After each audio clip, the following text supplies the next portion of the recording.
Special thanks to my friends at Hosa for making this video possible. Bruh, I just got the amp of my dreams, bruh. Dude, that's awesome. What kind of amp is it? I got a full stack, 410, 412, bruh. And then I also have about $3,000 worth of pedals, bruh. I spent less than $30 on all of my cables, bruh. Wait, you mean less than $30 for each cable? Literally all 10 cables I would need to make this setup work, bruh. Less than $30, bruh. Are you serious? At least tell me that you're not plugging everything into the front of your amp. I plug literally everything into the input jack of my amp, bruh.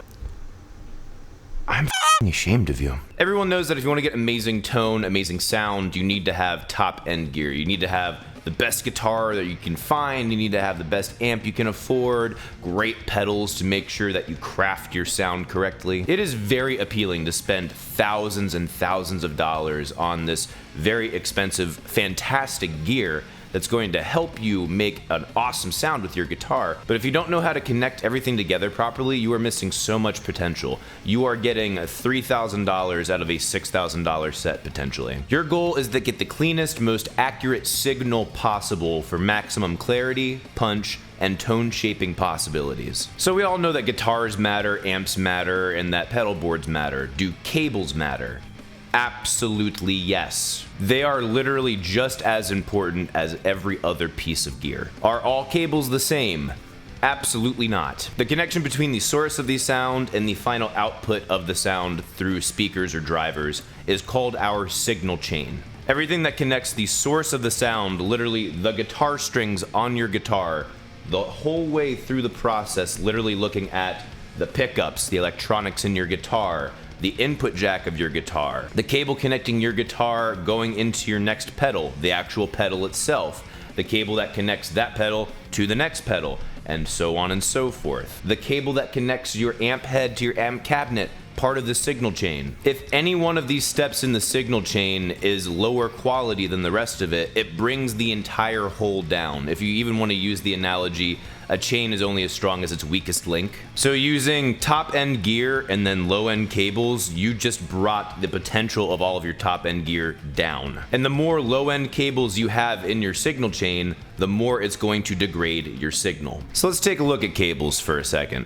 This is a cheap generic cable. Cheap generic cables typically have less shielding, or they have what's called spiral shielding. In layman's terms, shielding is what prevents noise getting to the conductor inside your cable. It also has a smaller conductor, or basically the metal fibers that transfer the signal from one end to the other. And it could also have a much cheaper conductor in your cable. Sometimes they actually put aluminum in there, which is pretty awful. And they also have poor cheap connectors that also don't conduct very well and usually break very easily. Now if we look at our Hosa Edge Series cables, Hosa Edge Series has braided shielding, a much more effective form of shielding, and 95% coverage, so you're guaranteed to have a cleaner signal. It has a larger conductor than your conventional crappy cables, and they're made with nitric connectors, which, I mean, I'm not going to go into all the details of what makes these things good, but they are like the industry standard for like, this is what you need bare minimum for the greatest signal you can get. If you actually want to find out more about what goes into cables, how they work, and why that's important, Hosa has a fantastic video on their YouTube channel. There will be a link to that in the description. Mike, why would I spend $60 on a cable?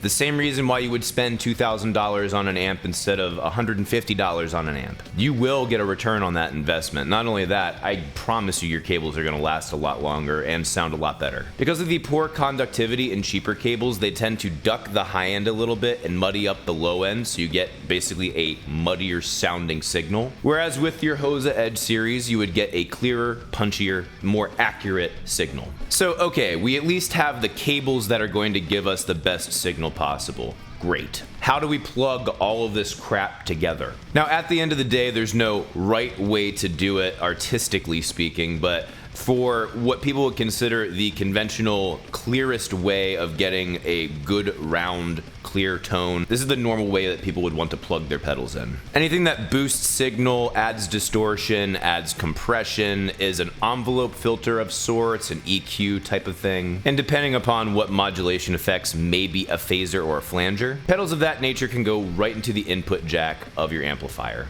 Any pedals having to do with spatial or time-based effects, those you would most likely want to run through your effects loop. So what's the difference between running something straight into the front of your amplifier and putting it through the effects loop? In most modern day amplifiers, there is a preamp and a power amp. The preamp is where most of the tone shaping comes in for your sound. It has the built-in EQ, it has the ability to push the gain and make really growly distortion. The preamp also brings your guitar signal up to line level, which, long story short, is just like the industry standard of where this signal should be before going into the next phase. The power amp takes the preamp signal and boosts it or amplifies it so that there's enough power to shove it through big speakers and get really loud. The power amp typically does not add a whole lot of color at all, but it adds a hell of a lot of power, which gives you level. So if we put a chorus pedal, delay pedal, and reverb pedal through the front of our amp going through the preamp, it's going to color those effects, which we usually want to sound crisp and clean. It would make them sound a lot more distorted. It would probably duck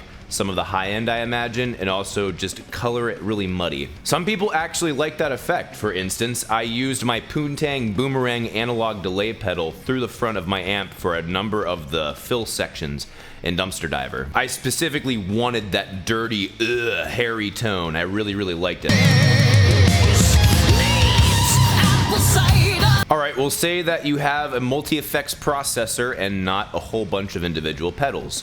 There's still a solution for you. A lot of multi-effects processors work with what's called the 4-cable method. Simply plug your guitar into the input jack of your multi-effects processor, run the send of your multi-effects processor into the front of the amplifier, run the send of the amplifier into the return of your multi-effects processor, and run the 1/4 inch out of your multi-effects processor into the return of the amplifier. It sounds like a jumbled bunch of words, but honestly, it's not that difficult. Now when you run your signal chain on your multi-effects processor, you can run everything through the front of your amp separately from what goes through your effects loop. I do this with my Line 6 Helix, and honestly, I like it better than having to fudge with a whole bunch of pedals sometimes. I can get some really fabulous tones out of it, honestly. That, and for about $1,000, you have access to a plethora of different effects that are all modeled pretty darn well. So there you are. Now you are one step less pleb about your tone. What's your favorite pedal or your favorite amplifier that you are probably connecting with crappy cables? Let me know in the comments below. Again, special thanks to Hoza for making this video possible. Those guys are great. If you like this video, if you like what I do on this channel, please like and share this video. Please leave me a comment, or also support me on Subscribestar. That is the only way I can make badass videos for you. And you can follow me on Instagram, Twitter, and Facebook at Become the Night. Thank you guys so much for watching. See you in the next video. Rock on!